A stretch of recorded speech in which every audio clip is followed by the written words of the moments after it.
Good morning, children. Today we'll study class 7 history, chapter 2, New Kings and Kingdoms. अभी तक हमने देखा part 1 में हमने देखा किस तरह से प्रशस्तिस के बारे में देखा कि राजा लोग अपने प्रशस्तिस में किस लिखवाते हैं। हमने राष्ट्रकूटास डायनेस्टीज के बारे में देखा है ना। अब हम देख रहे हैं किस तरीके से वारफेयर फॉर वेल्थ। अभी हमने देखा एडमिनिस्ट्रेशन करने के लिए क्या क्या चीज़ की ज़रूरत होती थी। लोग किस तरीके से रिसोर्सेज अपने आप को बढ़ाते थे एक जगह से, है ना। छोटे छोटे सामान से रहते थे, फिर वो अपने आप को अपने महाराजा घोषित कर देते थे। ये सब हमने देखा। अब हम देख रहे हैं वारफेयर फॉर वेल्थ। अब ये जो लड़ाइयाँ हुई ये किस लिए हुई? वेल्थ के लिए हुई। You have noticed that the each of these ruling dynasties was based in a specific region. हर जो डायनेस्टी है वो स्पेसिफिक रीजन में बेस्ड है। तो हम इसमें देखेंगे किस तरीके से पैसों के लिए लोग लड़ाई कर रहे थे। At the same time they tried to control other areas. उसी समय में वो क्या करते थे, दूसरे एरियाज को भी कंट्रोल करने की कोशिश करते थे। अपना तो रीज़न रहता ही था, मतलब ये इनका अपना राज्य है, लेकिन ये जो बगल का राज्य है इसको भी अपने अंडर में लेने की कोशिश करते थे। इसको पाने के लिए वो लड़ाई करते थे, है ना। At the same time they tried to control other areas. One particularly prized area was the city of Kannauj in the Ganga valley. एक सिटी है जहाँ पर कहाँ कन्नौज वैली के लिए खूब लड़ाई हुआ करती थी उस समय। कन्नौज वैली के लिए क्यों? क्योंकि कन्नौज जो है वो रिवर वैली के पास था, गंगा रिवर वैली के पास, और वो क्या बहुत ज़्यादा फर्टाइल था। तो इसके लिए क्या होता था, कन्नौज के लिए जो राजा थे वहाँ के आसपास के वो लड़ाई करते थे, युद्ध करते थे, ताकि वो कन्नौज को क्या कर सके।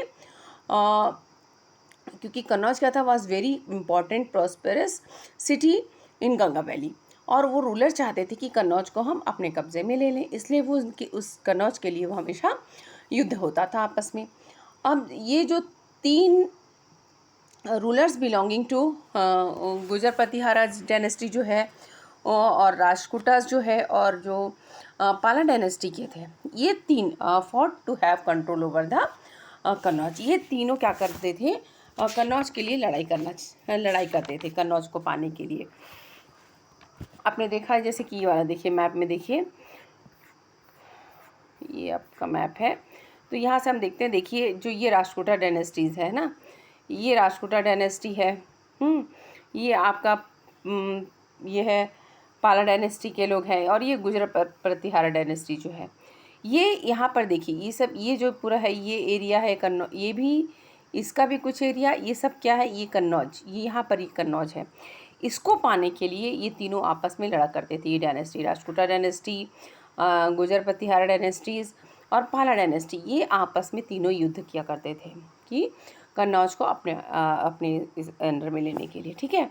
तो इसीलिए जी जो तीनों डायनेस्टीज लड़ाई करती थी, इसीलिए इसको बोला गया, इसलिए इसको बोला जाता है, देखिए एक मिनट, हाँ, तो इसलिए इसको बोला जाता है, यहाँ पर देखिएगा, हाँ, त्रिपाटाइट स्ट्रगल, त्रिपाटाइट स्ट्रगल, ठीक है। मतलब कि 3 लोग लड़ते थे ना, गुजर प्रतिहारस और आपके राष्ट्रकूटस, और एक इधर यहाँ थे पाला। ये तीनों जो थे डायनेस्टीज़, ये आपस में कन्नौज को पाने के लिए क्या करते थे, इसको कंट्रोल हो कन्नौज पे, इसलिए वो लड़ाई किया करते थे। तीनों का अम्पायर डेवलप्ड होना है कन्नौज पर, और ये तीनों क्या है आपस में, इसलिए लड़ाई करते थे। तो historians often describe it as a tripartite struggle, इसलिए इसको त्रिपटाइट स्ट्रगल भी बोला जाता है। 3 डायनेस्टीज़ वाले युद्ध कर रहे थे, लड़ाई कर रहे थे आपस में, इसको त्रिपटाइट स्ट्रगल भी बोलते हैं इसीलिए, ठीक है। As we rules also try to demonstrate their power and resources by building the last time. अब इस समय ये लोग क्या करते थे, अब देखो, अभी जो इन लोग को पैसा, इतना पैसा इन लोग के पास आता था, मान लो इस राज्य का, ये राज्य है, यहाँ का जो भी वेल्थ है, पैसे हैं, सब इसने ए और बी में युद्ध हुआ, तो इसने इसके जो भी वेल्थ होंगे, जो भी रिसोर्सेज होगा, इसको हरा देगा बी को, तो सारे वेल्थ और रिसोर्सेज इसको मिल जाएंगे, ए को मिल जाएगा। तो इन लोग क्या करते थे, rulers also try to demonstrate their powers and resources by building the large temples. ये लोग क्या करते थे, बड़ी बड़ी टेम्पल्स वगैरह बनाते थे, ठीक है, बड़े बड़े शो करने के लिए ये लोग बड़े बड़े पावर को शो करना, तो ये लोग क्या करते थे, तो बड़े बड़े लार्ज टेम्पल्स बनाया करते थे. सो when they attack one another's kingdoms they often choose the target temples. अब जब ये दोनों आपस में एक दूसरे के यहाँ युद्ध करते थे तो इनका मेन टारगेट होता था मंदिर. ये मंदिर पे भी अटैक करते थे. कहाँ? मंदिरों पे अटैक करते थे. क्यों अटैक करते थे भाई? मंदिर में जो भी सोना हुआ, कुछ भी चढ़ावा चढ़ता था तो ये उसको ले लेते थे. ठीक है, और इसका टारगेट होता था मंदिर में अटैक करना. विच वे आर समटाइम एक्सट्रीमली रिच. और उस समय क्या है, मंदिरों वगैरह में बहुत पैसे हुआ करते थे. इसको हम लेटर चैप्टर 5 में और पढ़ने वाले डिग्री से. One of the best known of such ruler is Sultan Mohammed Ghaznavi. अब हम देखेंगे मोहम्मद गजनवी और मोहम्मद महमूद गौरी की कहानी है. इसमें से हम देखेंगे. तो मोहम्मद गौरी जो थे अटैक्ट ओवर दिल्ली. इन्होंने अटैक किया दिल्ली में 11. चलिए मैं उसको पढ़ के सुनाती हूँ. One of the most known such rulers is Sultan Mohammed Ghaznavi. ठीक है, गजनी अफ़गानिस्तान. ये कहाँ से आए थे? अफ़गानिस्तान से आए थे. आपको अफ़गानिस्तान आपको पता है ना, हमारे यहाँ पर इंडिया के यहाँ पर आपको यहाँ इस तरफ अफ़गानिस्तान मिलेगा. ठीक है, ये इधर का एरिया जो है अपना, इधर साइड का जो एरिया है वो अफ़गानिस्तान. अब इधर पाकिस्तान, पाकिस्तान से ऊपर की तरफ अफ़गानिस्तान. तो ये वहाँ से आए थे. He ruled over 1997 to 1030. इन्होंने 1997 से लेकर 1030 तक, मतलब 27 साल करीब ये लोग ने क्या किया, हमारे ऊपर शासन किया है ना, राज किया. And extended the control over the parts of central Asia, Iran and the north western part of the सब कॉन्टिनेंट. इन्होंने अपना जो उनका डायनेस्टी था उनको उसको कहाँ तक बढ़ा के लेकर गए, ये सेंट्रल एशिया तक बढ़ाया उन्होंने, ईरान में, और the north western part of the subcontinent तक इसको बढ़ा कर लेकर गए. He raided the subcontinent almost every year. और वो हर साल यहाँ पर आके लड़ाई करते थे. ठीक है, हर साल ये अटैक करते थे. Okay, targets were wealthy. और इनका टारगेट हुआ करता था सबसे पहले ये सोमनाथ टेम्पल जो आपका यहाँ पर गुजरात में हमारा सोमनाथ टेम्पल्स है, ये उस पर अटैक करते थे. ठीक है, वहाँ के जो पैसे सब ये लेकर, और ये क्या करते थे, एक बार अटैक करते थे और पूरा पैसा इन्होंने करीब 27 सालों में इन्होंने करीब बोलना चाहिए 17 साल अटैक 17 टाइम्स अटैक किया. 17 साल नहीं, 17 टाइम्स अटैक किया भारत पे.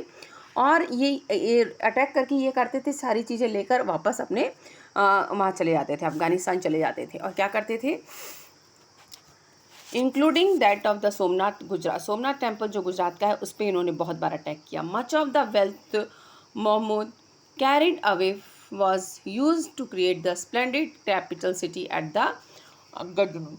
उनके जो उन्होंने क्या किया, उन्होंने अफ़गानिस्तान की उनकी कैपिटल सिटी भी था, उसका नाम था गजनी. उसको खूब सुंदर, मतलब यहाँ से पैसे ले जाते थे और वहाँ उसको डेवलप करने में लगाते थे. वहाँ उसको उस कैपिटल सिटी को वो बहुत सुंदर बना रहे थे और यहाँ से पैसा ले जाकर वहाँ यूज़ करते थे. ठीक है, ये थी मोहम्मद गजनी की कहानी. अब है सुल्तान Mahmood was also interested in finding out more about the people he conquered and interested a scholar. अब इन्होंने क्या किया, जो मोहम्मद गजनी थे, इन्होंने क्या किया, इनको बहुत इंटरेस्ट आता था कि कितने लोगों को इन्होंने कॉन्कर्ड किया, कि कोई जैसे टूर उनकी एक्टिविटीज़ के बारे में कोई लिखे कि उन्होंने कितने लोगों के ऊपर जीत हासिल की, और उनका जो उनकी सब कॉन्टिनेंट्स के बारे में कोई जानकारी दे, और उसकी जो उन्होंने जो एक्टिविटीज़ की उसके बारे में लिखे. तो उन्होंने एक स्कॉलर थे, स्कॉलर में था पढ़े लिखे व्यक्ति है ना, तो एक स्कॉलर नेम थे अल-बुरूनी. फर्स्ट चैप्टर में भी इनके बारे में सुना था ना, अल-बुरूनी. तो अल-बुरूनी क्या करते थे, एक स्कॉलर थे जो उनके बारे में लिखते थे कि वो कैसे राजा थे, उनका कितने लोगों को उन्होंने हराया, उनकी जो कॉन्टिनेंट्स है उसके बारे में सारी जानकारी वो लिखते थे. कौन? Al-Biruni. To write an account of the subcontinent. This Arabic work is known है. उनकी जो किताब थी किताब अल हिंद, उसका नाम क्या था, किताब अल हिंद में उन्होंने सब कुछ लिखा था। Remains an important source of historians, और जो सोर्स हिस्टोरियंस को कहाँ से मिला, तो इस किताब से भी मिला बहुत कुछ। He consulted Sanskrit scholars to prepare this account, और उन्होंने संस्कृत जो स्कॉलर्स थे उनसे कंसल्ट करके ये सब का काम को किया।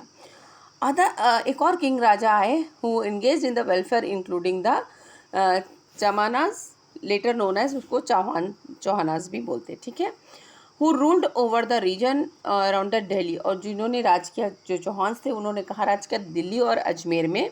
दिल्ली बोलिए, दिल्ली से आपको पता है कहाँ है, अजमेर मीन्स राजस्थान के एरिया में वो राज करते थे। They attempt to expand their control to the west and the east where they oppose by the Chalukya. अब इन्होंने क्या किया, इन्होंने भी अपने दिल्ली अजमेर में वो करते थे और इसको एक्सपैंड किया। कहाँ, they expand their control over the west में उन्होंने अपना एक्सपैंड किया, ईस्ट में किया। और इनको किसने अपोज किया, चालुक्यास जो थे उन्होंने ऑफ गुजरात, चालुक्यास ऑफ गुजरात, उन्होंने इनका अपोज किया। And गढ़वाल्स of the western Uttar Pradesh, अब ये जो आते जा रहे थे इधर अपना चौहान जो थे दिल्ली अजमेर और इधर बढ़ते जा रहे थे, तो इनका अपोज किसने किया अपोज, चालुक्यास ऑफ गुजरात और गढ़वाल्स ऑफ वेस्टर्न उत्तर प्रदेश, इन्होंने इनका अपोज किया। द बेस्ट नोन जो चौहानस रूलर थे वो थे पृथ्वीराज। पृथ्वीराज 3 जो थे वो बेस्ट बोलना चाहिए, बेस्ट नोन चौहान रूलर्स थे। कौन थे, पृथ्वीराज 3। इनका शासनकाल जो चला था 1168 से लेकर 1192 तक चला था, ठीक है। Who defeated an Afghan ruler, ये एक अफगान रूलर थे, नेम था सुल्तान मोहम्मद गौरी।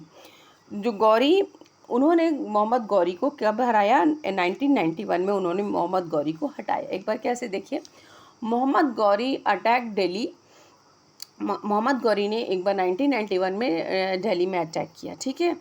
और उस समय कौन राजा थे, पृथ्वीराज 3 वहाँ के राजा हुआ करते थे, और मोहम्मद गौरी ने अटैक किया 1991 में। इस वक्त क्या हुआ,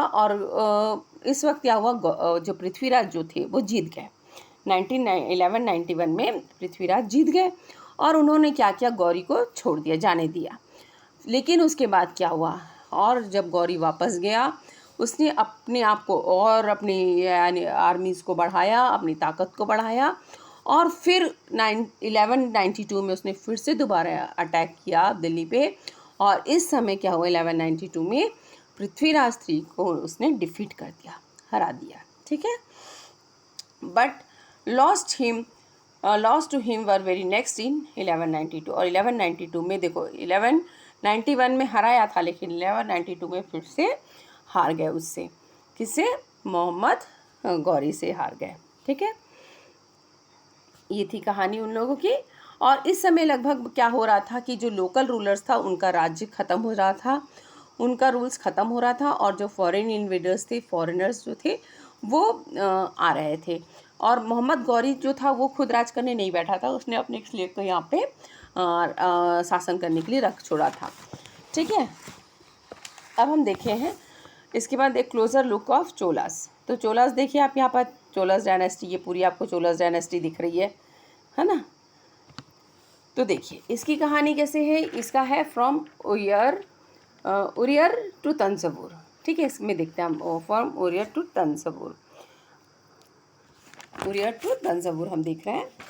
तो देखिए सबसे चोला डायनेस्टी कहाँ, इट इज़ इन, ये सबसे पहले तो साउथ में, कहाँ पे है, ये साउथ में है। साउथ के बाद ये श्रीलंका तक फैला हुआ है, श्रीलंका से लेकर ये इंडोनेशिया वगैरह तक भी फैला हुआ है, ठीक है, याद रखिएगा। और ये ऐसे इस समय के शासनकाल था कि नाइन्थ और 10th सेंचुरी की बात बोले तो पानी के जहाज़ ये बनाते थे और दूसरी जगह पे ट्रेड वगैरह या हमला करते थे दूसरे देशों में भी। तो सोचो हमारा जो कितना एडवांस था उस समय भी, 9th और 10th सेंचुरीज़ में भी। तो फ्रॉम उरियर टू तंजवुर, देखिए यहाँ पर हम देख सकते हैं, ये देखो तंजवुर दिख रहा है आपको, ये सब याद रख लीजिए, है ना। ये देखिए तंजवुर और ये उरियर, है ना, इसी के बारे में हम देखेंगे, ठीक है। उरियर और तंजवुर दिखा दिया मैंने मैप पॉइंटिंग में, इसी के बारे में हम देखेंगे। अब देखिए जो इस समय क्या हो रहा था कि how did Cholas rise to the power. अब देखिए चोला डायनेस्टी कैसे पावर में आई। तो चोला डायनेस्टी के पावर कैसे पावर में आई? तो उस आपको पता है कि एक राज्य होता है तो उसके अंडर में बहुत सारे क्या होते हैं, सामंत होते हैं, पता है आपको। तो उस समय जब क्या था, एक तंजवुर में बोलिए कि पल्लवा डायनेस्टी, कौन तो पल्लवस थी, पल्लवस में जो मुथिया डायनेस्टी थी, कौन थी देखिए। How did Cholas rise to the power? A minor chiefly family known as the Muthiyar held a power in the Kaveri delta. उनका पावर था कहाँ? कावेरी डेल्टा के पास में, यहाँ पर आप बोलिए है ना, ये जो ये एरिया है यहीं पे है ना, उनका राज्य हुआ करता था तंजवुर में, इसका मुथियार है ना, मुथियार। अब they were the subordinate of Pallavas. Pallavas जो पल्लवास किंग था, जैसे ये पल्लवास किंग है ना, उनके अंडर में कौन कौन था? आप बोल सकते हैं मुथियार थे, है ना। तो ये कहाँ पे राज करते थे? तंजवुर में, कावेरी नदी के पास, यहाँ कावेरी डेल्टा के पास में, यहाँ तंजवुर में करते थे, ठीक है। कौन? मुथियार। अब इन और एक ही सामंत तो नहीं होंगे, ये भी सामंत थे, एक और सामंत थी, कौन थे वो सामंत? विजय आलिया है ना, विजय आलिया, ये चोला डायनेस्टी के थे। और ये जो विजय आलिया थे, chiefly family of defeated Muthiyar and captured Tanjore. अभी जो इन्होंने क्या किया, विजय आलिया ने, इन्होंने क्या किया, देखिए, Vijayalaya who belong to the ancient chiefly family of Cholas. Vijayalaya को किस डायनेस्टी के थे? चोला डायनेस्टी के थे। और इन्होंने क्या, फ्रॉम देखो उरियर, ये कहाँ थे? एकदम पास में मैंने दिखाया था आपको, तंजवुर में आपको पता है मुथियार थे इधर, और यहाँ पर ये थे चोला डायनेस्टी, ये यहाँ पे उरियर में थे विजय आलिया। इन्होंने क्या किया, किसको हराया? मुथियार को हराया और कैप्चर तंजवुर। इन्होंने मुथियार को हरा के किसके में कब्जा कर लिया? तंजवुर में कब्जा कर लिया अपना तंजवुर में। एंड और इन्होंने क्या, इसके बाद क्या किया? ही बिल्ट, और उसके बाद इन्होंने एक बहुत ही सुंदर तंजवुर में एक town of Thanjavur and temple of Thanjavur बनाया, और एक गॉडेस की टेम्पल भी बनाया इन्होंने, निशुम्भासुदनी। इन्होंने एक टेम्पल बनाया वहाँ पर, ये देखिए, निशुम्भासुदनी करके एक टेम्पल भी उन्होंने गॉडेस का बनाया, ठीक है। अब क्या हुआ? द सक्सेसर, अब देखिए चोला डायनेस्टी के थे ना विजय आलिया, तो वो अब एक्सपैंड करने लगे, वो आ गए डायनेस्टी में, अपना और राज्य में आ गए। The successor of Vijayalaya conquered neighbouring regions and kingdom grew in size and power. Successor मतलब यहाँ पर आप बोलना चाह रहा है, जैसे कि इनके जो बेटे पोते ये सब विजय आलिया के, इन्होंने क्या किया, अपने नेबरिंग रीजन्स को और किंगडम को क्या किया, बढ़ाने लगे। ये भी बढ़ाने लगे, ये भी युद्ध करते थे दूसरे से, और उसको अपने अंडर में ले लेते थे। तो the Pandyan and the Pallava territories to be south and the north we are made a part of this kingdom. अब इन्होंने क्या किया, पांड्यान और पल्लवा को भी अपने चोला डायनेस्टी में इन्होंने मिला लिया, ठीक है। Rajaraja one consider the most powerful Chola, सबसे फर्दर, और इनका जो फर्दर एक्सपेंशन हुआ चोला डायनेस्टी का, वो राजाराज फर्स्ट के पीरियड टाइम पे हुआ। तो राजाराज जो फर्स्ट थे, उनको एक मोस्ट पावरफुल चोला रूलर कहा जाता है, और वो राजा बने थे 985 में, और उन्होंने अपने राज्य को एक्सपेंड किया, मोस्ट ऑफ द एरियाज, उन्होंने भी बहुत ज़्यादा एक्सपेंड किया अपने एरियाज़ को। He also recognise the administrative of the empire, administration of the empire. अब इनके जो बेटा थे, राजाराज को जो फर्स्ट के जो सन थे वो थे राजेंद्र वन। तो राजेंद्र वन जो थे, उन्होंने भी इस पॉलिसी को अपनाई और एक्सपेंड, जो राज्य है उसको एक्सपेंड करने लगे। और ये कहाँ तक पहुँच गए, बोला चाहिए, देखिए जैसे कि यहाँ पे ये है, ये तो अभी साउथ में थी ये, और ये गंगा वैली, आप बोलिए इधर पर से गंगा वैली, तो ये पूरा यहाँ तक फैल गए, गंगा तक चले गए, गंगा वैली तक चले गए। और श्रीलंका, और ऊपर से इधर साउथ एशिया में जो है, इधर श्रीलंका और इधर साउथ एशिया तरफ मैंने बताया, इंडोनेशिया, इधर तक वो चले गए पूरा, ठीक है। और डेवलपिंग ए नेवी, और इन्होंने नेवी डेवलप कर ली।